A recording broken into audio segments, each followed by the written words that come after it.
Good afternoon, I'm Shantel Olivier. I am the chairperson of the SGB at Apex High School and also a parent of a grade 10 learner at Apex High School.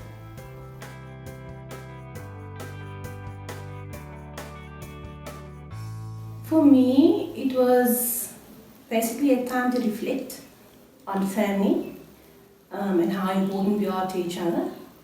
Obviously, I was afraid for the health and safety of my family and wanting to keep them safe. So I was also relieved that we were given the opportunity to have the home time. The fears that how would my child cope in lockdown. He's dyslexic, so he doesn't adapt so well to written learning, but he coped quite well. So I was happy for that.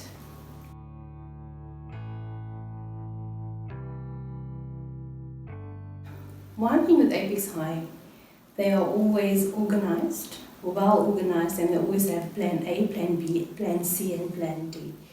So for us as parents, it was very comforting, it was very reassuring. We were on a WhatsApp group where we were communicated with regularly every single day. Our principal would address us every single day, so we were kept in the loop, we were kept updated, so we were reassured. We didn't feel that fear that other parents were necessarily feeling because they knew exactly what the plan was and how they were going to achieve it. So for us, it was a very, very comforting and good experience.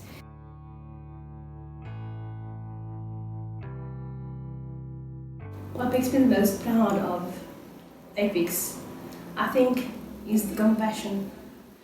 I think as a parent, you do the best that you can for your child and you want the best for your child. You want to give him the best opportunity in life.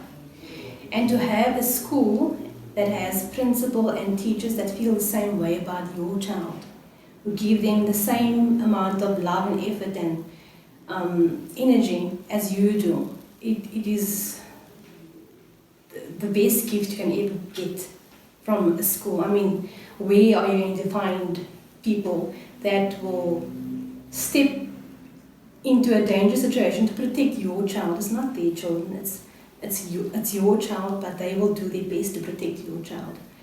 And just the evidence lies in what they did for our kids also during lockdown, the support they've given our kids during lockdown. The Facebook, they made the lessons available, they gave each and every child data every single day. So they were able to go on Facebook. Then they created the Moodle app, which was data free, where we could get structured lessons every single day. There was contact time, and like my son didn't have, is not so good at written learning, there was still time for him to ask questions and be verbal with the teacher and ask questions on the group. There were groups created for each subject, so they were interacting at all times. We as parents were kept updated, so we knew exactly what they were doing when, so we could keep tabs on them at home as well. And the interaction and just walking the journey together, the hand-in-hand compassion from the principal, from the teachers, it's just amazing.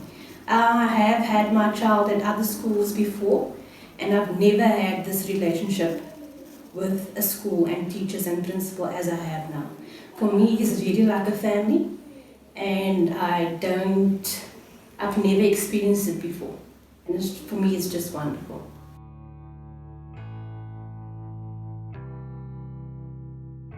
I just feel blessed, and I think my child is blessed as well. With his barrier to learning, it's so difficult for him to cope with schoolwork and to excel at schoolwork, but he has gone from failing maths to getting 98% at maths, which I always knew he could do, but because of this dyslexia he couldn't cope in the exam room. And now he gets his scribe, and it makes such a huge difference. And not just that, the way the teachers teach them and the computer programs and things they put in place to help the child catch up. It's so amazing that I can see it in the results when my child brings his report up. And obviously, his self-esteem is lifted as well.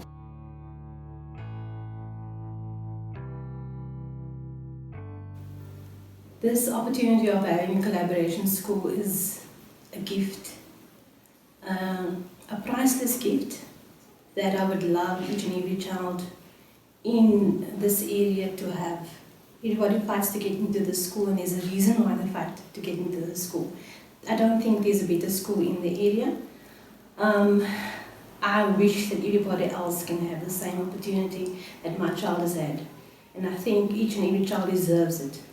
So let's work on getting that for all our schools. Okay, I am Renate from Westhuizen and I am the principal of Apex High School.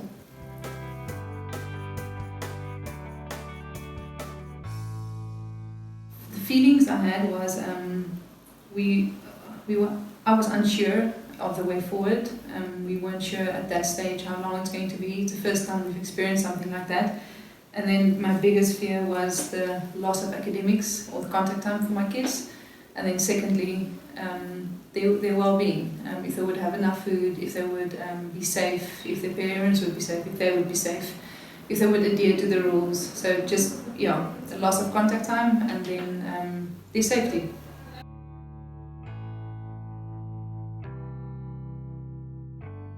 It surprised me, but it also didn't, the fact how resilient our kids are and the parents and my team. Obviously, I know I work with the best team in South Africa, I have no doubt. But the fact that they adjusted so quickly, it was a big call. When the president announced that there might be a lockdown, everybody expected it to be only 2 weeks. And then we met the following day, it was still the end of term 1, and we met with the teachers and we asked, what do you want to do? And everybody just said, we cannot lose contact time. And they came up with a bunch of ideas, plan A, plan B, plan C, and they just adjusted. Even with the online lessons, we had extremely high expectations. We wanted to mimic the way we teach. And we don't teach like other schools. We use a gradual release of information, and we wanted to mimic that. So in every lesson we still wanted to collect data, we still wanted to see who's in our lessons, we still wanted to move the learning to the kids and not just give them a bunch of notes to write down in their books.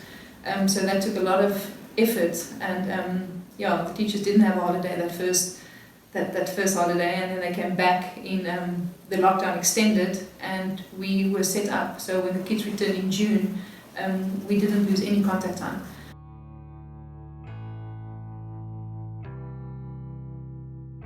It's easier to be at school, so that took a lot of motivation from the teacher side. It took phone calls to the kids to ask them, are you coping, what are you doing? And then also in the beginning we quickly saw we don't have enough information of our children. We know where they live, we know their addresses, but we don't know enough. We don't know all of their socioeconomic circumstances, and that meant that we didn't know who had access to telephones and who did not have access to telephones. So that in the beginning took we wanted to get data to the kids, but we didn't have our kids' cell phone numbers. So it took calling their friends to ask, we had one cell phone number, then you call their friends to ask, what's your friend's number? So that took a lot of time to get all their cell phone numbers to get data on their phone so that they can access the lesson. So that was an obstacle.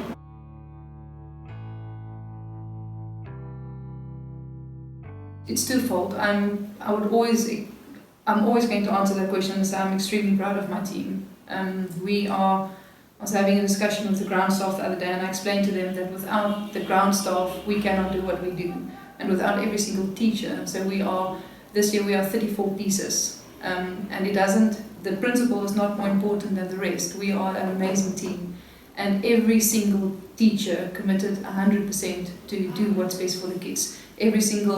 The ground staff, the cleaning, the ladies serving food, every single person showed up and they did their best. And in the beginning, we were also a bit scared, but you dealt with that fear during lockdown, and when we came back, you couldn't see the fear. You couldn't.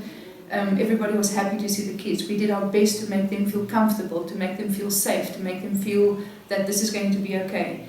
So I'm really, really, really proud of the way our team did it. And then secondly, I'm really proud of our community.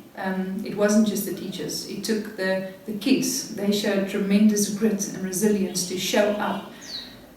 Some days during winter, during June and July, some of the kids walked all the way from Kailicha, and they came and they stood in front of Westhuizen and they were completely soaked. But they showed up.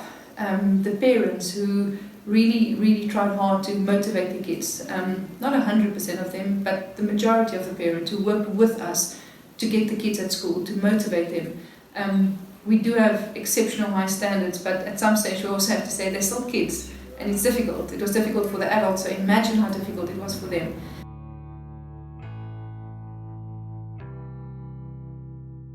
Before I was appointed as principal, our collaboration partner organised for me to go to London to see what collaboration schools look like in London, and it was really it was an amazing experience, because when you are in South Africa you think you're in this island and nobody else experienced poverty, and nobody else experienced drugs in schools, and nobody else experienced gangs. But going to London, the collaboration schools there are also no-fee schools, and it's also kids that struggle, and it's also kids with discipline issues, and it just looked amazing. It looked like a university campus. The school looked like private schools. And there, in a few of the classes, I saw whatever it takes, and it stuck by me. And then I thought, just like, but why do we make so many excuses in South Africa? Myself included. We go, yeah, but this child is, they live in this area, or this child went to this primary school. And at the bottom, it just struck me that it doesn't matter. We are all created and we are all human. One person is not created with a higher intellect than other. It's, yes, sometimes we make bad choices, and sometimes we, our grade 5 teacher weren't at school that often, and therefore we didn't have a good mark for maths. But it doesn't matter, it doesn't mean we can never do maths again. It doesn't mean we can't accomplish really good results. And that really bothered me. And then I thought, how do we fix it? And then that slogan just kept on coming, you do whatever it takes. And what that means pre-COVID is an extended school day until 4:30 every day. When teachers hear that, they feel sorry for us. We don't feel sorry for it, because this is what we are willing to do. It means having a coach in your class to observe you.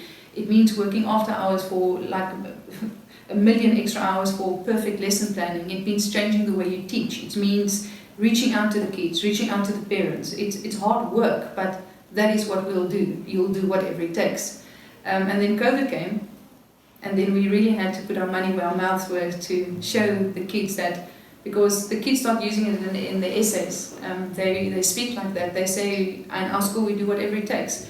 But then COVID kind of opened the door for us to really show what it means to do whatever it takes. It means that you really put yourself second and third and fourth, and it doesn't matter if it is extended, if it is working your holiday, then it's working your holidays. If it's when everybody else is at home, all the other teachers were, they only started making a plan in April and June. We started in March. So that is whatever it takes. It doesn't matter. It doesn't matter. You will do whatever it takes to make sure that the kids get the best education. And so it's in the beginning it was nice words to use, and then now we felt it and now we lived it. So I think now we can confidently say that we will always do whatever it takes.